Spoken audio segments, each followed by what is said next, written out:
Hello दोस्तों, स्वागत है आपका आपके अपने चैनल मार्केट सपोर्ट में। दोस्तों, आज की इस वीडियो में हम जो है डिस्कस करने वाले हैं जियो फाइनेंशियल सर्विसेज के शेयर के बारे में।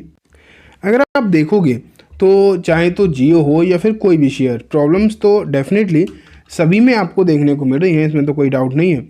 लेकिन अगर देखा जाए जो सिचुएशन अभी आपको देखने को मिल रही है, पिछले कुछ दिनों के अंदर अंदर जो सिचुएशन देखने को मिल रही है वो डेफिनेटली थोड़ी सी चिंताजनक ज़रूर बनती हुई दिखाई दे रही है। एंड अगर फ़िलहाल के समय पर आप देखो, जो सिचुएशन अभी आपको बनती हुई देखने को मिली है वो और ज़्यादा कहीं ना कहीं समस्या क्रिएट करती हुई देखने को मिल रही है।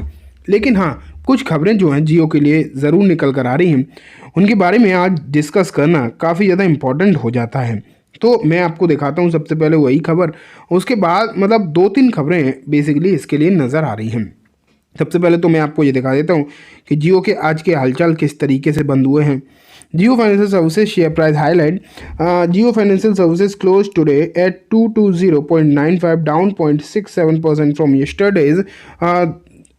कल जो है 222.45 पर ये काउंटर जो है आपको बंद होता हुआ देखने को मिला था। लेकिन आज अगर आप देखोगे तो सिचुएशन बदल गई। एंड आज यहाँ पर जो सिचुएशन है वो किस तरीके की है, लगभग 220 रुपये के आसपास आप ही कह सकते हो, आधे % की गिरावट के साथ ये काउंटर जो है आज क्लोज हुआ है। लेकिन सबसे पहले एक एनालिस्ट की रिपोर्ट देखते हैं, उसके बाद और चीज़ें भी देखेंगे, इंपॉर्टेंट हैं सभी।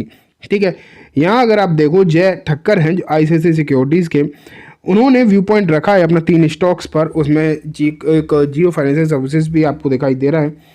अब यहाँ पर क्या कहा गया है ये देखना इम्पोर्टेंट हो जाता है। तो यहाँ अगर आप देखोगे तो देखो, यहाँ पर क्लियरली सबसे पहले जियो के लिए ही डिस्कशन है। In response to a query on Jio financial services, Thakkar said there is a short build up in this stock and lot of MTS margin trading system position as well. One should wait and watch until we see a meaningful bottoming. Watch until we see a meaningful bottom will play Jio Financial Services। ठीक है, यहाँ पर इन्होंने कहा है कि इसमें जो है अच्छे खासे शॉर्ट बिल्डअप हो रहे हैं फिलहाल के समय पर, ये बात निकल कर आ रही है। एंड यहाँ पर मार्जिन ट्रेडिंग से अच्छे खासे शॉर्ट बिल्डअप करे गए हैं। तो ठीक है, मार्जिन ट्रेडिंग की तरफ से मतलब करे जा रहे हैं। और मार्जिन में होता क्या है, बेसिकली जब मार्जिन लेकर काम किया जाता है ना, तो बहुत जल्दी जल्दी जो भी करना होता है बहुत जल्दी होता है। तो यहाँ पर ये कहा है इन्होंने कि अभी आपको थोड़ा सा इंतज़ार कर लेना चाहिए, वेट एंड वॉच कर लेना चाहिए, जिससे कि जो भी हो वो आपको क्लियरिटी के साथ दिखाई दे। एंड उसके बाद आप देख लेना कि क्या करना है क्या नहीं करना। लेकिन अभी बहुत जल्दी कुछ भी करने के पक्ष में ये जो है फिलहाल के समय पर तो दिखाई नहीं दे रहे। ये आप क्लियरली यहाँ पर देख पा रहे हो। अभी ये नहीं कहा जा रहा कि बहुत जल्दी आपको कुछ यहाँ पर करने की ज़रूरत है या फिर कोई ख़रीदारी करने के लिए बहुत जल्दबाजी हड़बड़ाने की ज़रूरत है, ऐसी कोई सिचुएशन नहीं है। तो ठीक है, तो आपको इसके लिए यहाँ पर अभी इंतज़ार करने के लिए बेसिकली अगर देखोगे तो कहा जा रहा है। ठीक है, चलो अभी इंतज़ार भी थोड़ा सा अगर करा जाए तो उसमें भी कोई दिक्कत वाली बात तो है नहीं। ठीक, अब आगे बढ़ते हैं। ये देखो, Jio finance revolutionary plan to redefine banking with AI and the blockchain. तो यहाँ अगर आप देखोगे तो यहाँ पर जो बात निकल कर आ रही है वो कुछ इस तरीके की है कि जियो के जो है कुछ प्लानिंग है वो रिवोल्यूशनरी मतलब बहुत बड़ी देखने को मिल रही है, सब कुछ चेंज करने वाली देखने को मिल रही है। देखो यहाँ लिखा है Jio finance leverages cutting edge and AI and blockchain technology to revolutionize financial services. तो यहाँ पर ये दिखाई दे रहा है आपको कि ये जियो फाइनेंशियल्स जो है वो बहुत कुछ चेंजेस करते हुए आपको देखने को मिलेंगे फाइनेंशियल सर्विसेज सेक्टर में with AI and blockchain technology. Blockchain वही है जिस पर क्रिप्टो करेंसी वगैरह काम करती हैं। ठीक है, it's AI driven personal finance managers offer real time analytics and personalised advice for the seamless financial management. ठीक है, ये तो हमने पहले भी देखा था जब बात ब्रोकिंग सर्विस की ये लोग कर रहे थे ना कि हम ब्रोकिंग सर्विस में आने वाले हैं। तो इन्होंने बताई थी कि AI को यूज़ कर आर्टिफिशियल इंटेलिजेंस को यूज़ कर एंड ब्लॉकचेन को यूज़ करके बेसिकली यहाँ पर पर्सनलाइज्ड सिस्टम प्रोवाइड किया जाएगा हर एक यूज़र को अलग तरीके से। तो बेसिकली अगर आप देखेंगे तो ये चीज़ें तो अच्छी हैं, इसमें तो कोई डाउट नहीं है। लेकिन जब ये ऑन द फ्लोर होंगी तब ज़्यादा इस पर सही तरीके से बात करी जाएगी। अभी बात करने का कोई सेंस इस मामले में, इसलिए बस ये आप ये समझ लो कि हाँ आने वाले दिनों में कुछ बड़ा करने वाली है रिलायंस जियो। बस इतना ही फिलहाल के समय पर आप कह सकते हो।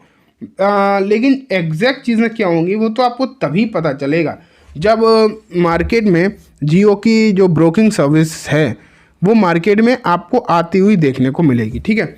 और जब तक अभी तक जब बेसिकली मार्केट में नहीं आता तब तक तो आप इसके बारे में क्या ही बोलो, ठीक है। तो उसके लिए थोड़ा सा इंतज़ार कर लेना बेटर है और क्लैरिटी भी आ जाएगी। लेकिन इतना ज़रूर आप यहाँ पर देख रहे हो कि एआई एंड ब्लॉकचेन को यूज़ कर ये बहुत कुछ बदलने वाले हैं इस पर्टिकुलर सेक्टर में। हाँ, एक और है, बैंकिंग सेक्टर में भी ये आ सकते हैं, चांसेस जो हैं इस बात के भी नज़र आ रहे हैं। अभी तक तो ये फाइनेंशियल सर्विसेज सेक्टर में ही हैं ये, और wealth management, mutual fund, broking, ये सब देखने को मिल रहा है। लेकिन पॉसिबिलिटीज़ पूरी है कि आने वाले दिनों में ये आपको बैंकिंग सर्विसेज में भी आते हुए दिखाई देंगे। तो इसके लिए भी आपको तैयार रहना चाहिए। और जियो डेफिनेटली बहुत बड़े प्लान के साथ मार्केट में है। अभी जियो के शेयर ने भी कोई बहुत अच्छा करके नहीं दिखाया और वैसे भी मार्केट के भी हालचाल ख़राब ही चल रहे हैं। जब मार्केट की सिचुएशन सही होगी तो और देखा जाएगा क्या होता है क्या नहीं होता। लेकिन अभी थोड़ी सी समस्या ओवरऑल मार्केट में है, तो आपको उस हिसाब से चीज़ों पर ध्यान देना चाहिए, ठीक है। ये बात हो गई जियो की। अब मैं आपको जो है आगे लेकर चलता हूँ नेक्स्ट स्टॉक के ऊपर। तो देखो यहाँ पर नेक्स्ट स्टॉक की मैं चर्चा कर रहा हूँ और ये स्टॉक जो है आपको आने वाले दिनों में 1:1 का बोनस दिखाने वाला है।